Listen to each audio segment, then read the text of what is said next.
नमस्कार, मैं हूं श्वेता सिंह। आप देख रहे हैं विशेष। देश के खिलाफ नारेबाजी, देश पर हमला करने वालों की वाहवाही, दुश्मन देश की तारीफ में नारे लगाना, ये सब कानून की नजरों में देशद्रोह है। लेकिन ये सब देश की राजधानी में सबसे सम्मानित जवाहरलाल नेहरू यूनिवर्सिटी में हुआ तो भयंकर बवाल मचा। इस घटना के 3 दिन बाद छात्र संघ अध्यक्ष की गिरफ्तारी हुई। इसके साथ ही सरकार ने साफ कर दिया कि वतन से गद्दारी किसी कीमत पर माफ नहीं की जाएगी।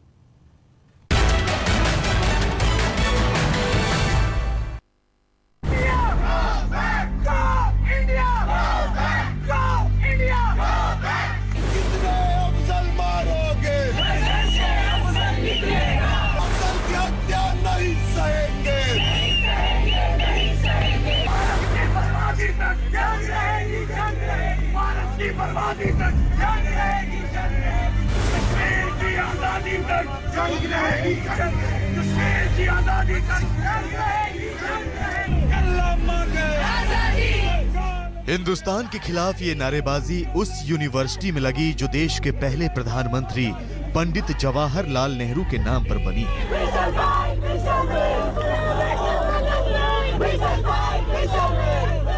जिस नेहरू ने हिंदुस्तान की आजादी के लिए अपना सब कुछ झोंक दिया था, उनके नाम की यूनिवर्सिटी में गद्दारी के नारे लगने लगे। जिस नेहरू को आधुनिक भारत का निर्माता कहा जाता है, उनके नाम पर बनी यूनिवर्सिटी में हिंदुस्तान की बर्बादी तक लड़ने की नापाक कस्में खाई गई।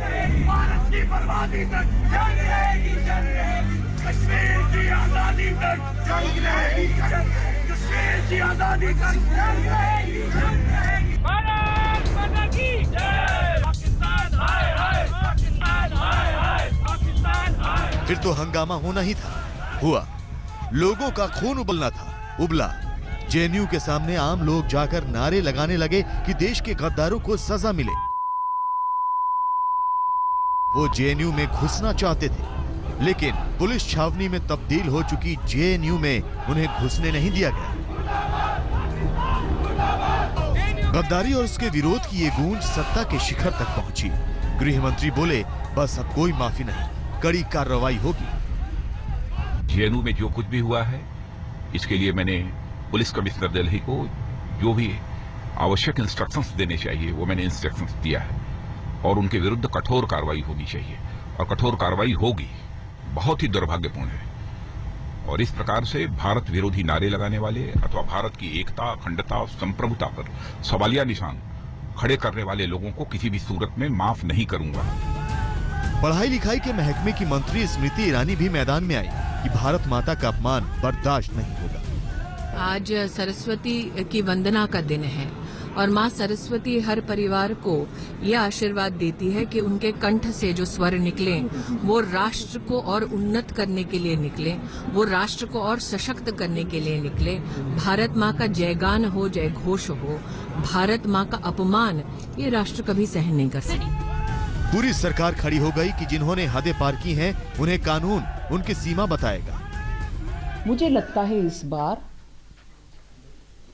सेंसिटिविटी में जिस हद तक आप जा सकते हो, उस हद को पार करते हुए हुआ है चर्चा।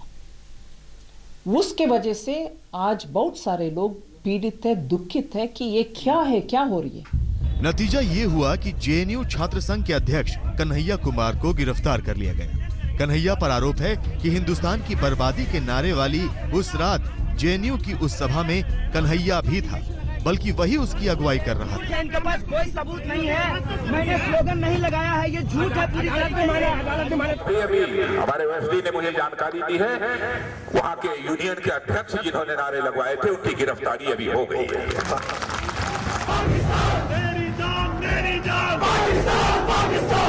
घाटी में गद्दारी के ऐसे नारे कभी कभी सुनाई पड़ते हैं, लेकिन जब देश के कानों में शीशा पिघलाने वाले ऐसे नारे राजधानी में गूंजने लगे तो लोगों के सब्र का बांध टूटना ही है।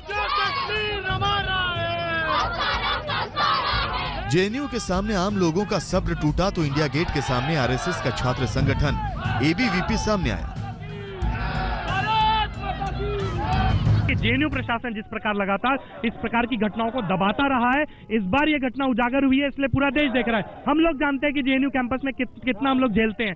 हम लोग जानते हैं कि किस प्रकार वहां पर हम लोग को भारत माता के नाम पर बुरा बोला जाता है और किस प्रकार हमारे देश को वहां पर लगातार अब्यूज किया जाता है। लेकिन जो जेएनयू का सामान्य विद्यार्थी है, उसके अधिकारों को भी रक्षा करने की आवश्यकता है। कन्हैया को 3 दिन तक पुलिस हिरासत में भेज दिया गया है, लेकिन सवाल ये सुलग रहा है कि कौन है वो लोग जिन्होंने देश विरोधी नारे लगाए, और ये भी कि कब उन्हें उनके गुनाहों की सजा मिलेगी, कब उनकी गर्दन तक कानून के लंबे हाथ पहुंचेंगे। बलरामपुर से सुजीत कुमार के साथ अमरदीप, रोशनी ठोकने और विवेक शुक्ला, दिल्ली आज तक। अभिव्यक्ति की आजादी की सीमा क्या हो, ये छात्र भूल जाते हैं। आपको याद होगा क्रिकेटर विराट कोहली की शानदार बल्लेबाजी पर फिदा होकर पाकिस्तान में एक प्रशंसक ने हिंदुस्तान का तिरंगा लहरा दिया था। इसे देशद्रोह माना गया था, वहां उसे जेल भेज दिया गया। लेकिन हिंदुस्तान में आलम यह है कि घाटी में हिंदुस्तान के खिलाफ लगने वाले नारे देश की राजधानी पर बरसने लगे। इससे पिछले 3 दिनों से जेएनयू सुलग रहा है।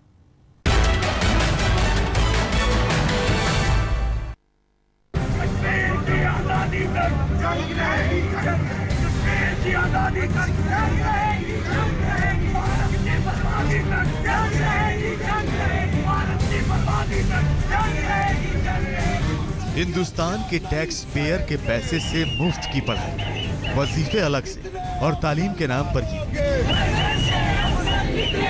अभिव्यक्ति की आजादी के नाम पर देश के दुश्मनों को हीरो बनाने का अभियान। क्या छात्रों की एक टोली में बौद्धिक दिवालियापन उस कगार पर आ खड़ा हुआ है जहां उसे आतंकवाद फैलाने वाले नायक लगने लगे हैं? जिस देश का संविधान इन्हें मुफ्त पढ़ने की सुविधा और इजाजत देता है, ये उसी के नियमों पर सवाल उठा रहे हैं। देश की सर्वोच्च अदालत को कटघरे में खड़ा कर रहे हैं। फांसी के खिलाफ फंडामेंटली अगेंस्ट है, तो उस दिन वो शाम में कल्चरल इवनिंग रहा है। उसका यही है, एक ही प्रॉब्लम वो है कि उस दिन हमने अफजल गुरु को जो फांसी दिया गया है उसके खिलाफ है। बस इसमें anti national discourse of Afzal Guru के भाई है। कोई आके मुझे पूछता है अफजल गारू के आप परिवार से है क्या, तो मैंने बोला यार परिवार या कोई फ्रेंड या पाकिस्तान प्रेमी ये सब नहीं है। ये सब सवाल पूछना भी बेकार है। बस एक बात है, हम फंडामेंटली कैपिटल पनिशमेंट के खिलाफ हैं।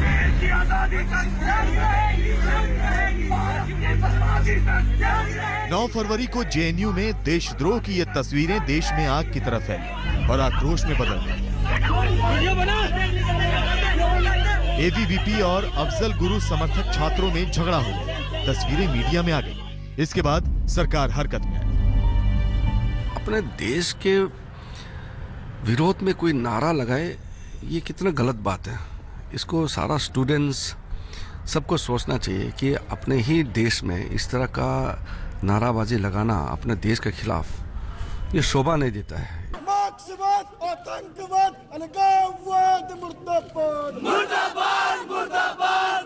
एबीवीपी के तमाम छात्रों ने दिल्ली की सड़कों पर उतरकर जेएनयू की हरकत पर नारेबाजी की।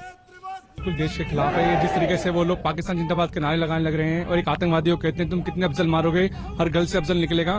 तुमको शर्म नहीं आती ऐसे कहते हुए? उनको एक बात कहना चाहता हूँ, अफजल तो एक झांकी है। उन जैसे जेएनयू में जितने भी अफजल ग्रुप बाकी है ना, उन सबकी फांसी भी बाकी है। उनको शर्म आनी चाहिए, उनको डुबके मर जाना चाहिए। जिस थाली में खाते में छेद करते हैं वो लोग, बिल्कुल भी जायज नहीं है। ये पॉलिटिक्स नहीं है, ये देशद्रोह है। राजनीतिक शब्दों में तो गलत है, देशद्रोह है। और देशद्रोह का विद्यार्थी परिषद शुरू से विरोध करती आई थी और करेंगे, चाहे इसके लिए हमें लाठी खानी पड़े, चाहे जेल जाना पड़े। जेएनयू छात्र संघ ने इस मामले को असंवैधानिक कहते हुए दूरी बना ली। 10 फरवरी को vice chancellor M Jagdish Kumar ने अनुशासनात्मक जांच बैठा दी। जांच की जिम्मेदारी 3 प्रोफेसरों को सौंपी गई।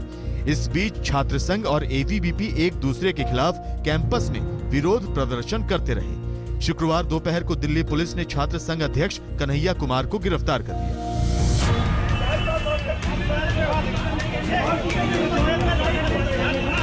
जेएनयू अध्यक्ष कन्हैया की गिरफ्तारी के बाद मामला और गर्मा गया। दोनों पक्ष दलील पर दलील देने लगे।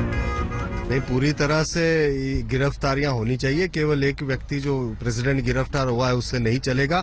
वहां जो लोग थे, जो नारेबाजियां कर रहे थे, जिन्होंने ये प्रोग्राम ऑर्गेनाइज किया, उन सभी की गिरफ्तारियां होनी चाहिए और देशद्रोह का केस उनके ऊपर चलना चाहिए। In the name of fighting those elements, they should not target the entire left, the All India Students Federation of India or ISA.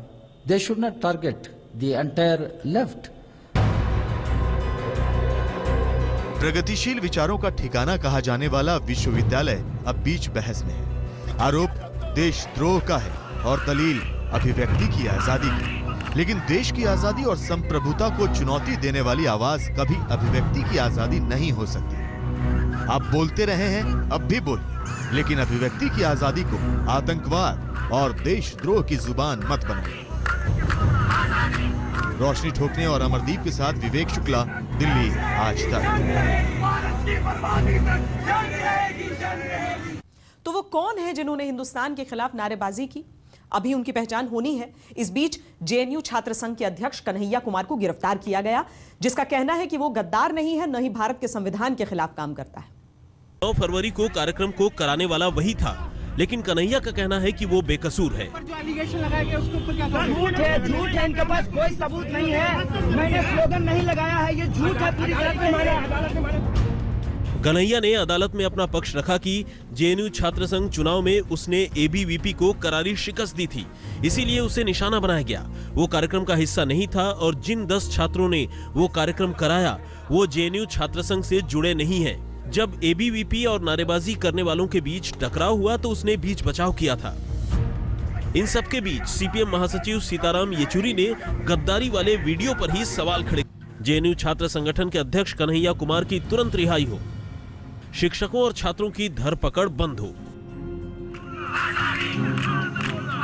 अब पुलिस को उन लोगों को पकड़ना है जो वीडियो में भारत विरोधी नारे लगा रहे हैं। रोशनी ठोकने और पूनम शर्मा के साथ अमित कुमार चौधरी, दिल्ली आज तक। इन सब के बीच एक बड़ा सवाल यह है कि क्या जेएनयू में दबदबे की लड़ाई चल रही है? दिखाएंगे इस ब्रेक के बाद, आप देखते रहिए। 1967 में बनी जवाहरलाल नेहरू यूनिवर्सिटी को कम्युनिस्ट विचारधारा का गढ़ माना जाता है। पिछले 1-1.5 साल से बीजेपी नेता सुब्रमण्यम स्वामी ये आरोप लगाते रहे हैं कि जेएनयू नक्सलियों का गढ़ बन चुका है। देश के खिलाफ नारेबाजी से उठा सवाल ये भी पूछ रहा है कि क्या जेएनयू में अब दबदबे की लड़ाई तेज हो रही है?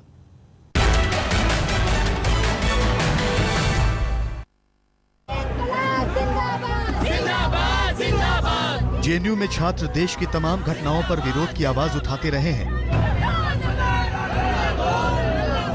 वामपंथियों के सबसे बड़े ठिकाने पर तमाम ऐसे कार्यक्रम होते रहे हैं जिनमें हिंदू धर्म की तमाम परंपराओं को आड़े हाथों लिया गया है। लगभग साल भर पहले बीजेपी नेता सुब्रमण्यम स्वामी ने इस कट्टरवाद की तरफ इशारा भी किया था। देशद्रोही गतिविधियां बहुत ज्यादा हैं, ड्रग्स भी बहुत हैं, जिहादी लोग हैं, नक्सलाइट तो वैसे भी करते हैं, एलटीटी वाले भी हैं। सुब्रमण्यम स्वामी के इस बयान के बाद जेएनयू को लेकर बहस में उबाल आ गया था। अब जाकर जेएनयू से देशद्रोह की तस्वीरें आई हैं, जिसके बाद सवाल उठ रहा है कि क्या बोलने की आजादी देश की संप्रभुता और आजादी से भी बड़ी है? आज तक ब्यूरो। लांस नायक हनुमंत थप्पा अब हमारे बीच नहीं रहे हैं, देहांत हो गया है। नहीं रहे लांस नायक हनुमंत थप्पा। लंबी लड़ाई हनुमंत थप्पा ने जिंदगी और मौत के बीच लड़ी। 6 दिन तक वो ये लड़ाई लड़ते रहे। Now, Mr. Rijiju, we're looking at a lot of awards wapsi that's happening just now. Started with the writers, went on to academics, historians, scientists.